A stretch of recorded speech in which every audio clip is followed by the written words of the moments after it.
What's up, YouTube? Welcome to Skyrim Mods when Everly, episode 211. 211 episodes later, we have one of the most groundbreaking mods I've ever seen in the history of modding video games. It may or may not be a sex mod, but that's not the point, alright? The point is, it's groundbreaking, it's innovative, it's next generation. My hat is still on sale. It's actually limited edition, which I totally forgot to mention last time, and I'm totally slipping this in. 9 days left. Roll the intro.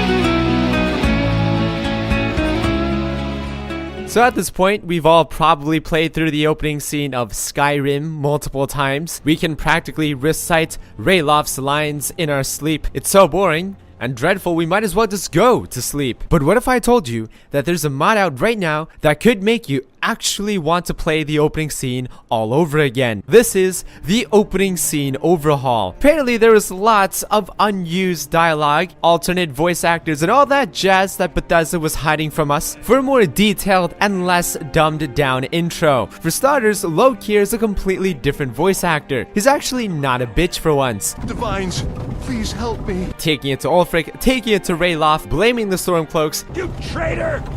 You're the reason we're here! Unfortunately, he still gets shot down like a bitch at the end. Even the list guy, Hadvar, has a completely different voice actor. A kind of nonchalant, I really don't give a fuck that you're dying kind of voice though. Sorry, orders is orders. Too bad you got caught up in this mess. The vanilla one seemed a lot more sympathetic. I'm sorry. At least you'll die here, in your homeland. When you arrive at Helgen, this time around you can actually hear Elenwyn and Tullius having the conversation. You are making a terrible mistake. It's a really nice touch, but goddamn, must you have some sensitive ears. You must be Daredevil. In the vanilla game, NPCs are just like, hey, what's that in the clouds? What do you see? And Alduin is already on the tower. Now they say it before Alduin arrives while he's still in the sky, which makes a lot more sense. What in oblivion is that? Sentries, what do you see? He's also added a ton more reaction to the World Eater arriving. Screams of panic and chaos fill the air, Don't just stand there! Kill that thing! Guards, get it down!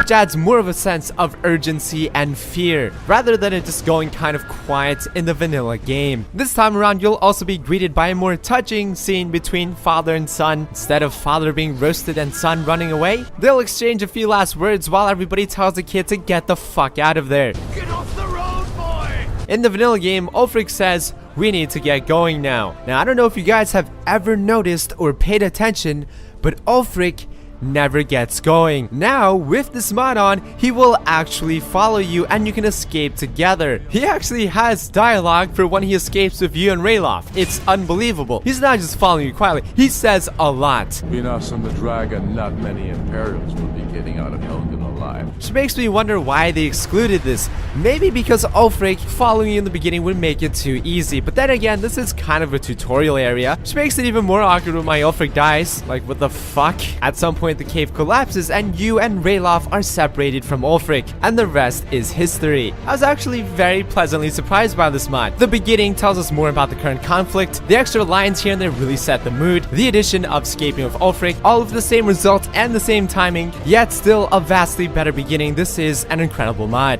Carrying on the theme of chopping people's heads off, we have another mod in which people's heads are chopped off. It's called Public Executions. The premise of this mod is that the people of Skyrim obviously enjoy good public decapitation, but why is it that after Uncle Rogvir's head is chopped off, no other heads ever get chopped off? We need more heads getting chopped off, and this mod fulfills our need for virtual heads to be chopped off. And I have good news, a head will be chopped off every single day now. Preparation for executions begin at 6 a.m. The executioner's buddies step on stage. From 4 to 6, the prisoner will go with the jailer to the chopping block. And once 6 o'clock comes by, the execution begins. The execution of the executioners, because I need more heads to be chopped off. Heads roll all over the ground, the crowd cheers, and apparently I don't get in trouble because these NPCs were added by a mod and aren't real NPCs. That happens every day, but the real fun comes from bringing your own prisoners. prisoners. Apparently this whole execution shit has a merchandise guy. He'll sell you all kinds of head chopping merchandise, from the outfit to the axe to a poison dagger, which is what you're gonna need to capture your prisoners. Your prisoners being bandits, because that's pretty much the only group of people where it's acceptable to dehead them in public, I guess. To capture a prisoner, simply take his health down to 20%, hit him with the dagger. He will now become a friendly NPC in which you can talk to. Now comes the hardest part, actually talking to him before something kills him. I must have spent half an hour trying to talk to one prisoner.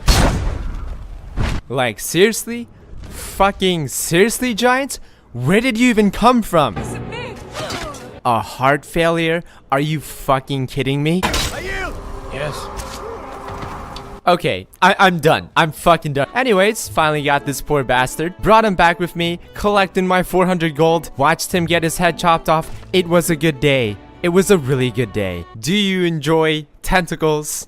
This is Tentacalooza. Oh shit, wait a minute. No, it's Tentacle. Oh fuck. That's exactly what I meant to say. I totally meant Tentapalooza. This mod is, yeah, it's about tents. So how many of you guys remember Chesko's Campfire? Quite possibly the most immersive mod ever made for Skyrim. Well, Tentapalooza is basically gonna be its DLC, its add-on. So this pack includes everything this person has pretty much ever made. This includes 8 custom textured bedrolls in many different colors, a witch-themed campfire set, including animated magic effects, 3 chairs, a cauldron, mammoth's cheese with Pino's entire family tree on top of that shit. If you're playing like a Redguard, no racist, he has a dig site camping gear, which includes canvas tents and Ashlander tents. He also has a vampire tent. If you're a vampire character, you can't go wrong. You got your own goddamn coffin. You have placeable shrines, plenty of storage items, a pet bed. That's for you, Jessica Alba. You also have custom follower tents so that your followers will lay down when you do. If you don't, they sleep on the snow. That's right, Jessica Alba. Sleep on that snow, bitch. Just kidding.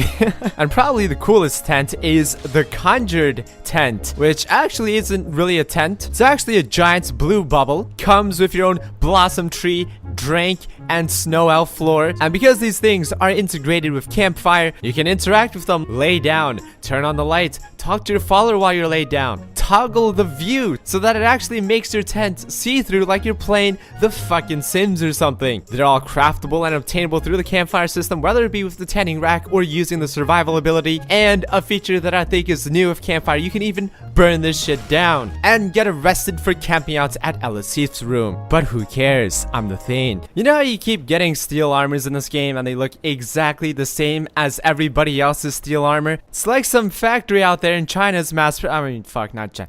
In Akaviri is producing these things like hotcakes. There shouldn't be factories during this time period. Everything should be custom and individually made. And that's the beauty of this next armor mod, the Book of UUNP Iron and Steel Volume 1. So this mod actually adds over 223 unique armor pieces to the game. 70% of those will most likely be slooty. It goes from like a 2 to a 10 real fast. Now when you find a steel armor, you might not just throw it out immediately. You might actually check to see if it's a variation you might want. You might be a collector and try to collect every single variation of each armor. Variety is the spice of life. I think this is a brilliant idea, and this man does have some talents for mashing vanilla pieces. Next up, we have quite possibly the most advanced and innovative mod ever created for Skyrim. It's also a sex mod. But then again, all of the most advanced and innovative mods were sex mods. Just take a look at Schlongs of Skyrim. You controlled your dick with your arrow keys. The innovation was unreal. Alright, I'm lying, guys. It's not a sex mod. It is actually an animation framework